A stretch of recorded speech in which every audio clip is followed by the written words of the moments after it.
Welcome back to the Pursuit of Accuracy. I'm Josh, and today we're looking at the Discovery Gen 2 PRS 5-25. Now, this is a very budget scope, and this is obviously the Gen 2. Now, I'm going to tell you straight up, I never reviewed the Gen 1 because I knew a lot of guys had it, and they had some issues. So when I found out from my buddies, more notably Don at Rimfire SS, that the Gen 2 had resolved those issues and actually is a very solid scope, I decided to reach out to Discovery and get one to test. Now, they did send this to me for free. That has absolutely no bearing on what will happen here today. We are going to test this thing, and at the end of the day, it's a $350 scope, which could very well be a really great budget optic. But again, no money has changed hands. I didn't promise them a good review. If this sucks, I'm going to tell you it sucks here and now. Without further ado, let's fire this thing up and let's get this sighted in. Now I'm going to take you through that process just like how I would any gun. So because the scope mount deal is on here, I can only go down to 8 power. But this is how I sight these in. I'm just kind of going to put in some ammunition here, and we have it basically zeroed from where it came.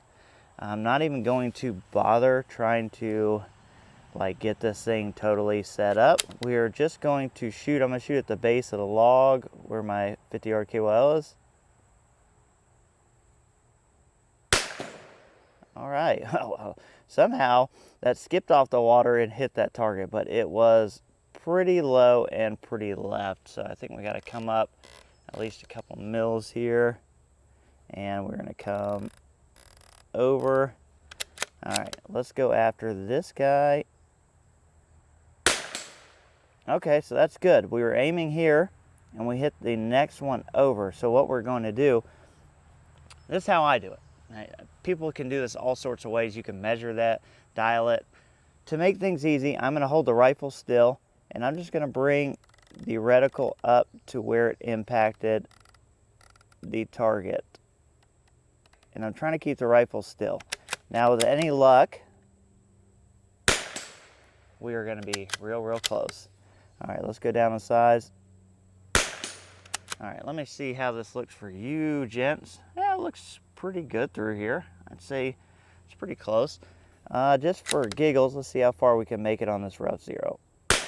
Okay, I saw that. That missed left. All right, same thing. I'm gonna hold this steady. I'm gonna bring that where I think the impact was. We nicked it. All right, let's turn up the magnification. So we're at 25 power here. Honestly, to me, through my eyeball, it looks pretty good. I'm not gonna lie, it looks pretty good. I don't know how well it's gonna come out in this because, you know, there is that error. But to me, for $350, the glass is hitting way above, right? And of course, there's takeaways. We're gonna get in that. We're gonna go straight up here in the center. Okay, a little high left. Okay. Okay, that was basically bottom of the bull. Okay, we're surrounding it. This is SK Standard Plus, by the way. I don't know that we're going to get any better than that. Okay, so I think that's going to have to do. And what we're going to do is go ahead and stretch this out. Now, I was talking about takeaways, right? I think the glass so far is really good for what you're getting. I think you're getting a 5-25, which is probably the perfect mag range for a budget optic, shooting PRS 22, NRL 22. Obviously, one thing you cannot miss is the size of this guy. It is huge, right? We also get a sunshade, but look at this thing. We're gonna throw that on there. Holy crap. I love sunshades, but this thing is too big. So, you know, you're getting what I think is a good set of turrets. We'll talk more about them in a little bit. I think you're getting good glass and good construction. The trade-off there is going to be, it's gonna be cheaper material. Cheaper material, things like that, tend to be bigger, bulkier, heavier. So that's what you're getting here. This thing is enormous to be a 5-25, and everything is big and heavy, so just expect that. So what we're gonna do now is we're actually going to try and keep our 0 where it is. Let's see if we can use this little tool they gave us. And we're gonna reset our 0. It does have a 0 stop. Looks like you could probably do that with a piece of brass too, which I kind of like. Let's play. We got the included Allen here for the 0 stop. We'll go ahead and set that too. Why not? A very simple 0 stop here. Oh.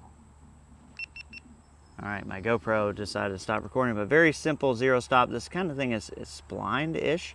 All you got to do is set that down, and there's a little notch. Very basic 0 stop. No, nothing crazy going on here. We'll tighten this guy back up. Actually, I'm just going to go ahead and just leave it right there. We're going to reset this on 0. Okay. We're going to put our little cap screw back in here. Everything feels fine. Seems to function fine. All right, that's tight. Yep. That's a good working 0 stop. Nothing wrong with that at all. All right, let's extend this bad boy. All right, so we're gonna come in here a little bit and we're gonna play at 100 yards. So we're gonna dial to 1.8. Let's see. Now these turrets, I said we would talk about this again, and one of the benefits, if you don't like things big and bulky, you will not like this, but I can see a pretty big benefit. One, this is very easy to dial. So older guys who maybe have hand problems, arthritis or whatever, very easy to dial. The other thing is the numbers and the markings, because this is 10 mils per rev, which I also like, are huge. There's no mistaking these hash marks or whatever. So you are not going to have a single problem seeing what you need to see. Speaking of which, let me see if you guys are seeing what you need to see. It looks okay through here. It looks better through my eye, but that is what it is. Let's see. Wind is right to left. Oh, that was way right. Yeah, let's see if we can get on it here. Okay, that was a little left. I could see the bullet in air. That was right. I'm seeing my misses. There we go. This rifle just may not be up to the task. That was way left. There we go. This combination of rifle and ammo, potentially not the best. Yeah, we're all around that 1-incher. There we go. But not too bad. So without further ado, let's stretch it out a little further. We're going to go out to 150 yards. But telling you so far, you know, I really don't have any complaints. At $350, it's so far pretty impressive. Let's see. We're going to just basically dial this out, set our 0. We're going to come back to 50. We're going to check our point of impact at 50. There may be a little shift, you know, maybe the fouling in the gun or whatever. But we're just going to check fundamentally if this thing is, let's see, focus. That's better. If it's tracking. So let's see. Uh-oh. Uh-oh. Oh, get your butt in there. Oh, it doesn't like this mag. Oh. Ruger precision problems. Let's see if we can hit this guy. Okay, that looked like that was off right. This mag sucks. There we go. Looked like that was a little high, but yeah, this thing's all over the place. All right, let's go for the big guy. Surely we can't miss that. And I'm actually struggling to see because I have to offset this so bad. Let me make this parallax for me, and we'll know exactly where we're getting. So excuse that if it just went out of focus for you guys. Yeah, so I'm able to see things pretty well.